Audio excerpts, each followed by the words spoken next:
মিরাজ শেখ পেশায় একজন মোটরসাইকেল এবং জেলে ছিল। মিরাজ শেখকে প্রকাশ্যে তার গ্রামের বাড়ির পাশ দিয়েই একটি চায়ের দোকান থেকে তুলে নিয়ে যায়, চায়ের দোকানের সামনে থেকে তুলে নিয়ে যাওয়া হয়েছে।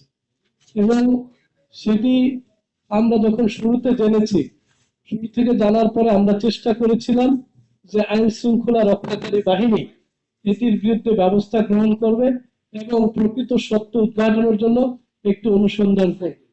কিন্তু আমরা অত্যন্ত দুঃখের সাথে জানাচ্ছি যে অনেকবার পুলিশের কাছে থানায় যে জিডি করতেও পরিবারটি পারেনি।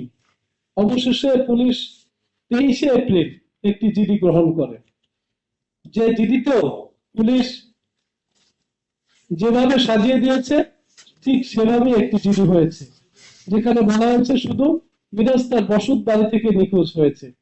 আসলে এটি তাদের পরিকল্পিত এবং একটা সাজানো একটি জিডি।